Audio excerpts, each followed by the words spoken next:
Ketahui olehmu sesungguhnya termasuk yang paling besar buah ilmu dan faedah ilmu itu mengajarkannya dan memberikannya untuk masyarakat. Maka yang demikian itu termasuk kekuatan mendekatkan diri kepada Allah yang lebih utama, yang dapat menyampaikan kepada maqam atau posisi yang paling tinggi. Dan cukup dalil kepada kita bahwa ilmu itu memiliki kemuliaan, yaitu sabda Nabi, innama bu'istu mu'alliman.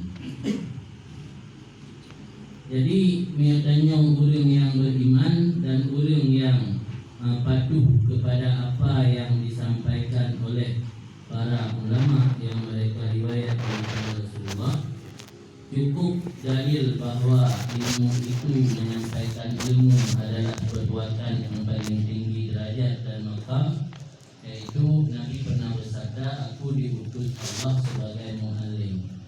Muallim di sini orang yang mengajarkan ilmu, orang yang mengajarkan agama, mengajarkan cara beribadat, mendekatkan diri kepada Allah, disebut dengan muallim.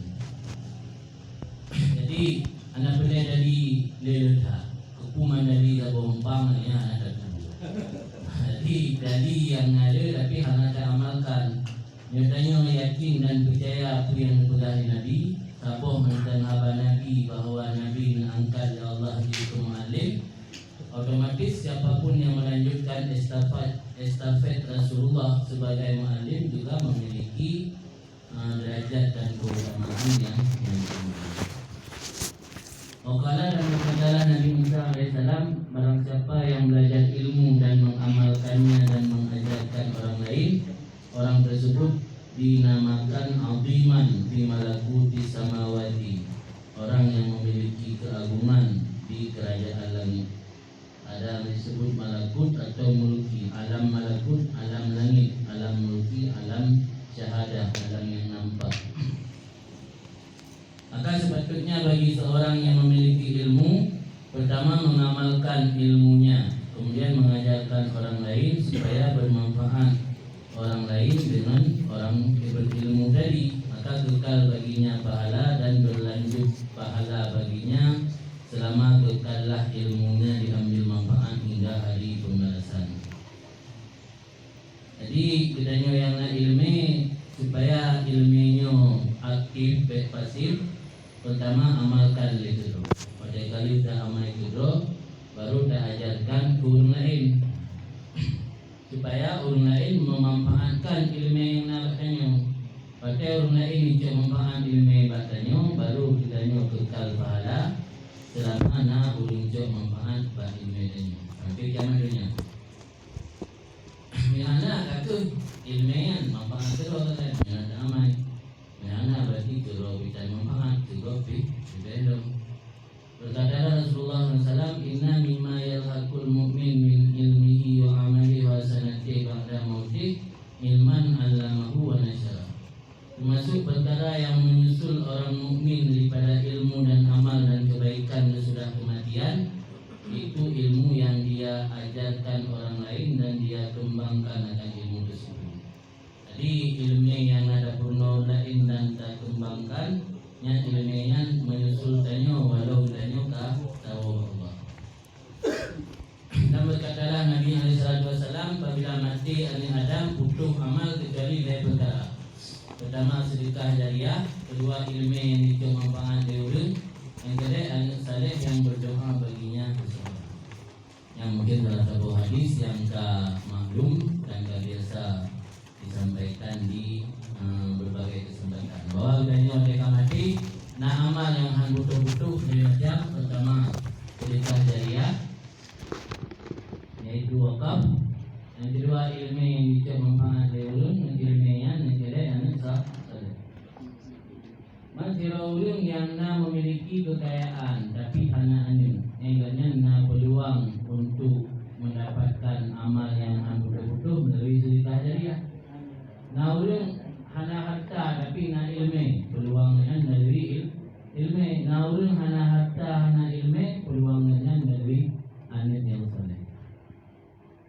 Tetapi ada satu kelebihan ketiga-tiganya bisa diperoleh oleh orang yang memiliki ilmu. Dan sebahagian muhakkik, apabila engkau renungi hadis yang telah dibacakan tadi, disebutkan tadi, engkau dapati maksud daripada hadis yang tiga macam itu ada pada muallimil ilmu. Orang yang purna ilmu juga pokoknya mazhab puna. Sedekah dari anak ilmu yang yundafa bina angin yang saleh bina. Tahu dia penjelasan amal sedekah. Adapun sedekah, maka membacakan oleh muallim akan ilmu dan memberi faedah ilmu kepada orang lain, itu adalah sedekah. Kan sedekah ni biasanya dari sedekah memateri, tumpeng merupakan sedekah. Sedekah urun pada bumi bagalan, sedekah baju. Aji urun kita kubah bungai tuan. Bungai kan? Ada tu nak rehat kan? Kita kubah tu. Jangan tu apa dibati. Bungai tu apa? Nyampeng. Kita sedekah baju kita kubah tu. Angga orang ada Jepang tak ada gue. Karena sedekah dengan materi nyampeng. Padahal membaca ilmu dan memberi faedah ilmu lain juga sedekah. Wah yakin dia hanya dari bahawa sedekahnya secara bahasa nalukun ke perkara-perkara lain yang penting. Ala tara apakah kamu belum pernah memikirkan kepada sabda Nabi tentang seorang yang salat sendiri. Nadirun semayang tiro. Nabi ditanya bahasa balain ma yatasaddaq ala hadza, siapa yang mau bersedekah kepada orang ini? Yang dikata yang Nabi pun sedekah pen. Naurun semayang tiro memiliki percaya tauhid Nabi. Ditanya oleh Nabi bahasa balain fatim sedekah ulnya, ini sedekah punya maksud ini. Artinya geai yang diartikan oleh para ulama, maksud sedekah yang dimaksud Rasul bisalah ma'ah ditahsul lahu fadilah jemaah. Dengan cara sembahyang beserta orang tadi supaya mendapatkan baginya keutamaan jemaah. Di naurun sembahyang secara sendiri, anak rumput jemaah. Jadi Nabi nyata yang bawa orang lain fatim sedekah akurnya. Yang maksud Nabi kalau sedekah apa yang sedekah? Sembahyang saja nurunnya supaya adanya merupakan fadilah jemaah. Dalam fikih termasuk hal yang disunatkan iadah sembahyang untuk dapat turun lain merupakan fadilah jemaah. Adapun ibadat puput lagi contoh sembahyang, ni hanya sebuah sebab yang kuat, hana kentut yang mengulangi. Ini nabut yang god le puput, nabut yang ada Saya main nazar nampak bala ada ulang dia letak ke lebur rinci dia gede. Dan lagi dia sayang mesti aku main nazar dah. Anak liu main nazar anak liu yang ada. Berkan tu yang jadi minum tu ulama mereka ni guna ulama ngampung dah. Duduk ulama budak hormat dia yang ada. Sembahyang tu nanti dia ada main nazar. Sembahyang fardu sunatkan ni ada, mula tetapi lebih sembahyang kali kedua memang sembahyang pun jemaah, yang kedua jemaah silap dan anggota jemaah tetapi nanti no dua bosa kali kedua dua bosanya nanti. Jadi ibadatnya bukan memandung ibadat jika puput lagi yang saya fikir lagi contoh sujud luar maya hukum dihari yang dia sujud luar maya sujud syukur kan.